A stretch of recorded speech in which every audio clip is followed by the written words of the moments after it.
What's the role of binding of the drug to the receptor? And further, how you understand the differences in responses of binding of different substances to the receptor. Today's head gonna throw a good light on this dilemma. Let me break the enunciation. Welcome all to Is Pharmacology Difficult podcast. I'm your host Dr. Radhika Vijay, MBBS MD Pharmacology, and this is the audio hub to get the best simplified basic tips, strategies, methods, and lots of ideas to learn better, understand better, and make your concepts crystal clear. If you really find and if there's a question hovering in your minds, is pharmacology difficult? Lend me your ears for a while and let in the magic of knowledge. After knowing the thick and thins of receptor types and mechanisms, let's discuss the receptor occupation concept. That is the topic of the day. First and foremost, the drug binds to the receptor and it leads to the formation of the drug receptor, or to abbreviate it, we can say capital DR complex. The bonds that are present are the hydrogen bonds, or they can be van der Waals bonds, or they can be electrostatic bonds. And all these, as for your information, are actually weak bonds. This makes this interaction quite specific and reversible in nature. I hope you got it. But then, exceptions are always a part and parcel of everything. So it's not like this always. Sometimes there are covalent bonds and irreversible reactions too. One very classical example of such irreversible binding is the binding of organophosphates to the acetylcholine esterase. Now let's extend this string of talk further. I want to tell you all that there is a concept of stereoselective binding too. What do you mean by saying stereoselective? Yes, there are levo and dextro forms that bind to the receptor. Now let me clear one thing. If the binding results in the production of a pharmacological effect, then that particular site is labeled as receptor. That is how we define a receptor. It has to be accompanied with a pharmacological response. But if it is not accompanied with a pharmacological response production, it will be simply an acceptor site, or it is also known as non-specific binding site. You cannot define that site as a receptor. Now that's very clear, right? Now these set of words, where they direct us to? Well, they direct us towards the concept of affinity and efficacy. Now these terms are sounding quite familiar, no? Let's dive into these. Affinity is simply the binding of the drug to the receptor, and that leads to actual formation of the capital DR complex. That's it. Nothing to define beyond this. Let's turn our heads towards efficacy. Now, efficacy is also known as the intrinsic activity after the capital DR or the drug receptor complex is formed. The second step is covered too. There is a proper pharmacological effect seen. So the formation of DR complex with the production of a proper pharmacological response is defined as the efficacy. Okay, two concepts of affinity and efficacy. And these two concepts actually give us multiple definitions. Now let's visualize the agonist and antagonist and of course partial agonist from this point of view. Please don't ponder over. It's complicated, not at all. I'm gonna make it very simplified. Now first, let's talk about agonists. They have a good amount of affinity and they have a good intrinsic activity, because they usually result in the maximum response once they are bound to the receptor. That's very simple, right? Next, let's talk about antagonists. They have only affinity, they don't have efficacy. They bind to the receptor, but this binding, it leads to nowhere. Rather, they may block or interfere with the response of agonist. And very classical example of this situation is the binding of atropine to the muscarinic receptors and blocking the effects of acetylcholine. Now, let us know the answer of the question why the binding at the same site leads to response production difference by the agonist and the antagonist. Let's make this whole thing quite comprehensible. Now this is gonna be very well understood with the elaboration of the concept of receptor occupation theory. We can also call it as a dual receptor nature. Now we believe that receptor has two states. One, it is found in the active state, that is termed as capital R small a, and the other one is the inactive state, that is termed as capital R small I. Now both these states, RA and RI, they are in normally found states, they are in equilibrium.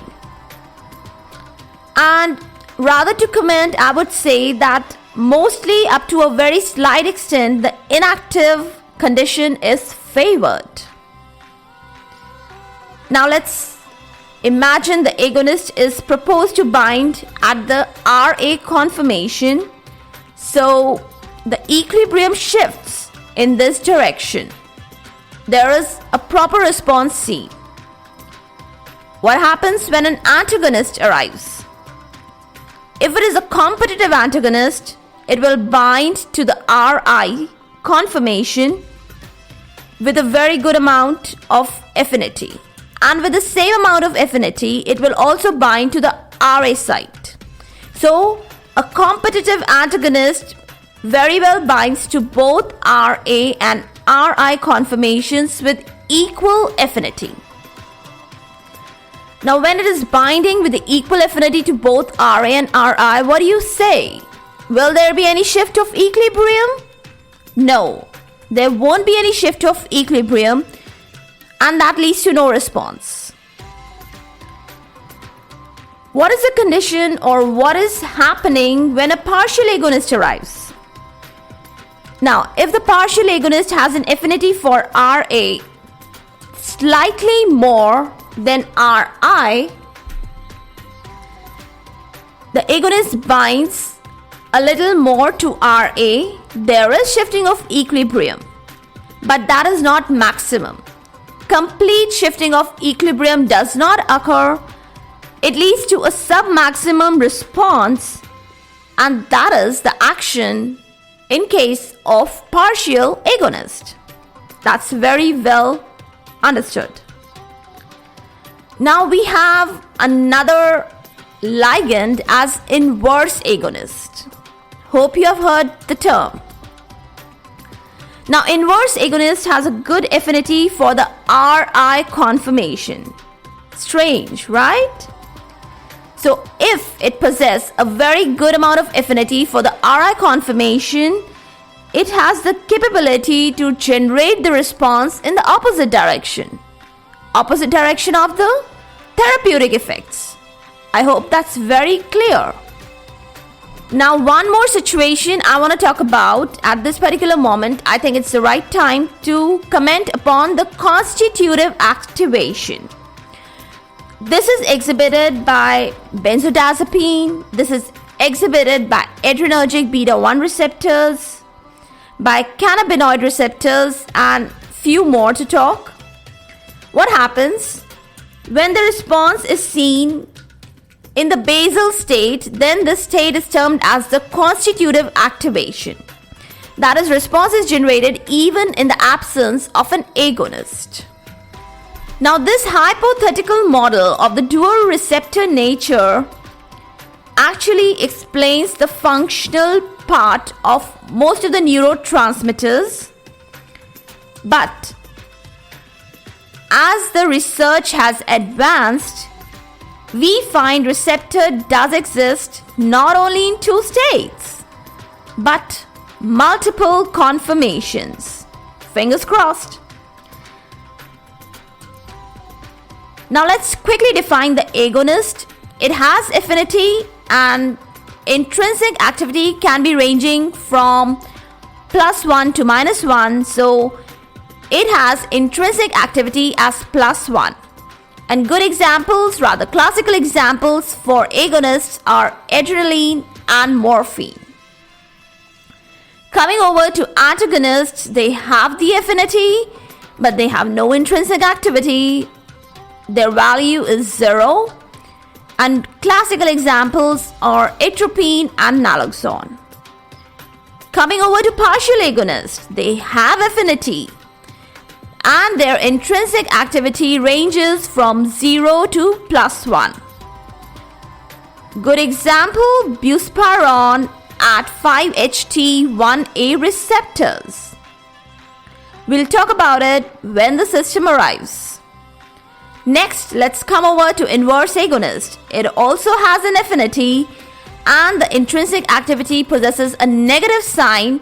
It ranges within 0 and -1 range, and it exhibits up to a certain level constitutive activation. And what is the example for inverse agonist? It is the beta-carboline, which is an inverse agonist at the benzodiazepine receptors. That is, the actions or the effects are produced in the opposite direction to that of the therapeutic responses. What can you expect from the action or the effects of inverse agonists like beta-carboline? It can lead to the generation of anxiety, seizures, etc. That makes its effect very clear. Inverse agonists can show such opposite effect by deactivating the receptor even in the absence of an agonist. So, in one way you can call this negative antagonistic response. But please, now at this particular moment, I think it's the right time to differentiate the inverse agonist from the competitive antagonist. Inverse agonists can show constitutive activation, that is, effect negatively can be seen even in the absence of an agonist, while competitive antagonists require an agonist. They cannot function in the absence of an agonist. Now, I hope you got this difference. So, both the states, they are difficult to delineate sometimes, but there is a difference. And I'm sure you understood it well. Now, with this belief, let me put a signature remark before I pen down this episode. You know what? Faith is to believe what you cannot see. And what is the reward of this faith? The reward of this faith is actually to see what you believe. So, what you believe is what you receive. That's amazing. For all the updates and latest episodes of my podcast, do visit www.ispharmacologydifficult.com, where you can also sign up for a free monthly e-newsletter of mine, which actually contains a lot of updates about medical sciences, drug information updates, and my podcast updates also. You can follow me on different social media handles like Twitter, Insta, Facebook, and LinkedIn. They all are with the same name, is Pharmacology Difficult. If you are listening for the first time, do subscribe and follow whatever platform you are consuming this episode. Stay tuned. Do rate and review on iTunes, Apple Podcast. Stay safe, stay happy, stay enlightened. Thank you.